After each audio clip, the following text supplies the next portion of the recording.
നമസ്കാരം. ഇത് എത്ര മണിക്ക് ഇറങ്ങും രാവിലെ ലോട്ടറി ആയിട്ട്? ലോട്ടറിക്ക് കാലത്ത് 4 മണിക്ക് വരും. 4 മണിക്ക് വരുമോ? 2 മണിക്ക് പോകും. രാവിലെ 4 മണി മുതൽ 2 മണി വരെ. എത്ര ലോട്ടറി ഒരു ദിവസം വിൽക്കും? 85 ലോട്ടറി വിൽക്കും. 85 ലോട്ടറി വിൽക്കും അല്ലെ? ഈ ചൂടത്ത് ആൾക്കാരുടെ പിന്നാലെ നടന്നത് വിൽക്കണം അല്ലേ? നമ്മളെ ജീവിതം ഓടുകയുള്ളൂ. ജീവിതം. എത്ര പേരുണ്ട് വീട്ടില്? വീട്ടില് 7 പേരുണ്ട്. ഇതുകൊണ്ട് ഭക്ഷണം കഴിക്കേണ്ടി വരുന്ന എത്ര പേരുണ്ട്? അത് ഞാനും വേറൊരു കൊച്ചുണ്ട്. വേറൊരു കൊച്ചെന്ന് പറയുന്നത് മോളുടെ മോളാ? കൊച്ചു. എത്ര വയസ്സുണ്ട്? 18 വയസ്സ്. 18 വയസ്സ്. അതിനെ നോക്കണം നമ്മള്. അതിനെ നോക്കണം. കാല് വയ്യാത്ത എന്നെ പോലെ കാല് വയ്യ. കാല് വയ്യ അമ്മയ്ക്കും? കാല് വിടുന്ന് വയ്യ. നോക്കൂലേ? ആട്ട പിടിച്ചാണ് വല്ലയിടത്തൊക്കെ പോകുന്നത്. ഒരു ദിവസം പുറത്തിറങ്ങാൻ പറ്റിയില്ലെങ്കിൽ ആ ദിവസത്തെ വരുമാനമില്ല. ഇവിടെ വന്ന് അവിടെയൊക്കെ ഇരിക്കും. കോവിലിടയിൽ കസേരയിട്ടിരിക്കും. ആണല്ലോ. എത്ര വർഷമായിട്ട് ഇത് വിൽക്കുന്നു? ഞാൻ 15 വർഷം കൊണ്ട്. 15 വർഷമായിട്ട് ലോട്ടറി മേഖലയിൽ സർക്കാർ മാറണമെന്നൊരു അഭിപ്രായം ഉണ്ടായി. അതുണ്ട്. എന്തുകൊണ്ട് മാറണം ചേച്ചി? അതേ പ്രൈസ് ഇല്ല, ജനങ്ങൾക്ക് ഒരു പൈസ കിട്ടുന്നില്ല, മറ്റുള്ള ഒരുപാട് സൗകര്യം. ഇതാണ് ചേച്ചിയുടെ ഒരു അഭിപ്രായം. അപ്പം ഇതാണ് അവസ്ഥ അല്ലേ? ഓക്കെ. ഇത് പൊതുവേ ശരി ചേച്ചി, ലോട്ടറിയിൽ വിൽക്കുന്ന ജീവനക്കാരുടെയൊക്കെ ഒരു പ്രധാനപ്പെട്ട ഒരു പ്രശ്നമാണ് അവർക്ക് പ്രൈസ് അടിക്കുന്നില്ല എന്നുള്ളത്. നമസ്കാരം ചേട്ടാ. എങ്ങനെയുണ്ട്? വെക്കേഷൻ സീസണാണ്. ഇനിയിപ്പോ ഓട്ടത്തോട് ഓട്ടോ ആയിരിക്കുമല്ലോ? ഓട്ടം വളരെ കുറവാണ്. ഈ യൂബറൊക്കെ വന്നതിന് ശേഷം പൊതുവെ കുറവാണ്. ഇപ്പൊ ആൾക്കാരൊക്കെ ഒരുപാട് പേര് വരുന്നുണ്ടല്ലോ. അതും കൂടെ അപ്പം ഓട്ടം നമ്മള് ടാക്സ് ഒക്കെ അടച്ച് ഓടണതാണ്. ഊബർ ബൈക്കും കൂടി ഇറക്കി കഴിഞ്ഞു. അപ്പൊ അതുകൊണ്ട് വളരെ വളരെ കുറവാണ്. ആണല്ലേ? രാവിലെ എത്ര മണിക്ക് വന്ന് കിടക്കുന്നത് ഇവിടെ? രാവിലെ 5 മണിക്ക് വരും. 5 മണിക്ക് വരും. ഇപ്പൊ എത്ര ഓട്ടം കിട്ടി കാണും? ഓട്ടം ഒന്നും കിട്ടിയില്ല. ആകെ 80 പേരുടെ ഓട്ടം കിട്ടി.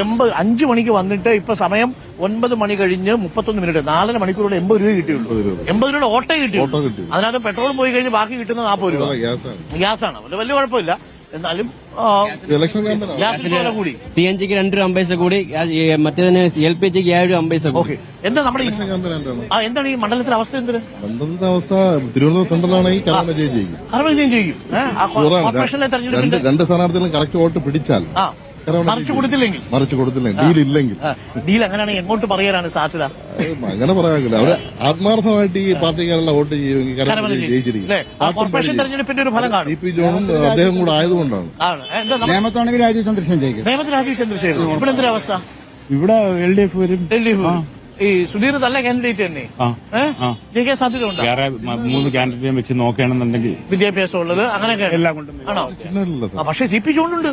CP ജോൺ നല്ല പിടിക്കുന്നില്ലേ? നമ്മുടെ കരമന ജനകീയനല്ലേ? കൂടെ നടന്നേ ഉള്ളൂ. അത്രേ ഉള്ളൂ. ഇന്ന് വരെ എങ്ങും എത്തിയിട്ടില്ല. അതുകൊണ്ടാണ് ഇവിടെ കരമന ചെയ്യുന്ന ആൾക്കാരുമായിട്ടൊക്കെ നല്ല ബന്ധമാണെന്ന് കേട്ടു. ബന്ധം എല്ലാവർക്കും ഉണ്ടാവും. പക്ഷെ വോട്ട് കരമന സുധീറിനെ വരുള്ളൂ. കരമന സുധീറിനെ വരത്തുള്ളൂ അല്ലെ? സർക്കാർ മാറണമെന്നൊരു അഭിപ്രായം ഉണ്ടാ? തീർച്ചയായും. BJP കാരനടുത്ത് പിന്നെ നമ്മൾ ചോദിച്ചു കഴിഞ്ഞാൽ മാറണമെന്നല്ലേ പറയത്തുള്ളൂ. അല്ലെങ്കിൽ അത് വേറെ ഡീലാവും. മാറിയേ പറ്റൂ അല്ലെ? എന്താ അവസ്ഥ?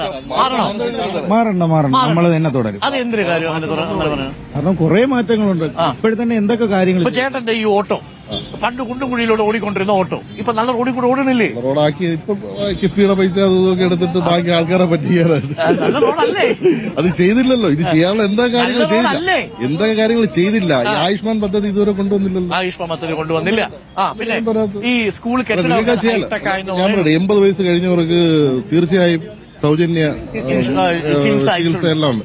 അത് ചെയ്യൂല എന്ന് പറയുന്ന ഒരൊറ്റ സർക്കാരേ ഉള്ളൂ, കേരള സർക്കാർ. എന്തായാലും മാറണമെന്നാണ്. പിന്നെ മാറിയേ പറ്റൂ. ഓക്കെ. അപ്പൊ മാറണ്ടെന്നാണ് ചേട്ടൻ പറയുന്നത്. സർക്കാർ എന്തിനു മാറണം? ഇവിടെ ഇതൊക്കെ കൊണ്ടുവന്നത് ഈ 10 വർഷത്തിനുള്ളിലാണ്. ഇതിന് മുമ്പുള്ള റോഡാവട്ടെ, ട്രാൻസ്പോർട്ട് ആവട്ടെ, ഇത് ആർക്കും അറിഞ്ഞുകൂടാത്തത്. ശരിയല്ലേ? ഒരു മാറ്റം വേണം. പക്ഷെ അപ്പൊ ഈ റോഡ് വീണ്ടും കുണ്ടും കുഴിയായ എന്ത് ചെയ്യും? അല്ല, ഇനി ഇതിനേക്കാളും കുറച്ചുകൂടെ ബെറ്റർ ആവണമെങ്കിലും പെൻഷൻ കിട്ടുമെന്ന് ഉറപ്പുണ്ടാ ഈ സർക്കാർ പോയാ? കിട്ടുമെന്നിപ്പോ വാഗ്ദാനം പറഞ്ഞിരിക്കല്ലേ? അത്രേ പറയുന്നുള്ളൂ. പെൻഷന്റെ കാര്യത്തിൽ വാഗ്ദാനമല്ലേ? പെൻഷൻ കിട്ടുന്നവർക്ക് അറിയാം അത് കിട്ടുന്നുണ്ടെന്ന്, മുടക്കമില്ലാതെ കിട്ടുന്നുണ്ടെന്ന്. ഇതൊക്കെ പോട്ടെ, ഇതിനൊക്കെ നയിച്ചുകൊണ്ട് നടക്കാൻ ഇത്രയും പേരെ കൊണ്ടുവരുന്ന ഒരു കമാൻഡിംഗ് പവറുള്ള ആൾ ഈ പാർട്ടിയിലല്ല, പിണറായി അല്ല, മറ്റാരാ? പിണറായി അല്ലാതെ വേറെ ആരുണ്ടെന്നാണ്? അത് വരട്ടെ, വരുമ്പോൾ നമസ്കാരം. എവിടുന്നാണ്? നമസ്കാരം. ഞാൻ വരുന്നത് ഐരാണിമുട്ടം ഹോമിയോ കോളേജിന്റെ അവിടെ. എന്താ ഇവിടുത്തെ ഒരു മണ്ഡലത്തിലെ അവസ്ഥ? രാഷ്ട്രീയ ചിത്രം എന്ന് പറഞ്ഞാൽ പ്രധാനപ്പെട്ടും സാധാരണക്കാർക്കും പൊതുജനങ്ങൾക്കും എല്ലാം ഗുണപരമായ കാര്യമാണ് ഈ സർക്കാർ നടത്തിക്കൊണ്ടിരിക്കുന്നത്. മാറണ്ട. 3-ാം മുഴുവൻ വന്നേ പറ്റൂ. എന്തുകൊണ്ട് വരണം എന്ന് പറഞ്ഞാൽ ജനങ്ങൾക്ക് സാമൂഹ്യക്ഷേമ പെൻഷൻ കൃത്യമായി കൊടുക്കുന്നത്. 3000 രൂപ കോൺഗ്രസ് വന്നാൽ കൊടുക്കും. 3000 രൂപ കോൺഗ്രസ് വന്നാലും അത് കൊടുക്കുമെന്നാണ് അവര് പറയുന്നത്. കൊടുത്താൽ കൊടുക്കട്ടെ, കുഴപ്പമില്ല. ഇത് 60 രൂപ തുടങ്ങിയതാണ്. UDF സർക്കാരിന്റെ കാലത്ത്. അത് ഇപ്പോഴ് 2000-ലാക്കി. അത് കൃത്യമായിട്ട് കിട്ടുന്നുണ്ട്. ഇത് കൃത്യമായിട്ട് ഇതുവരെ നമ്മളൊക്കെ ജനങ്ങൾക്ക് നല്ല കാര്യം ചെയ്തു എന്നാണ് അതാണ് അത് തന്നെയാണ്. അല്ലേ? അപ്പൊ മാറണ്ട. പക്ഷെ അമ്മ മാറേണ്ടതാണ് ചേട്ടൻ പറയണേ. ചേച്ചി പറഞ്ഞാൽ മാറണമെന്നാണ്. പെൻഷൻ കിട്ടണം. ചേച്ചി എന്തിനു മാറണ്ടേ?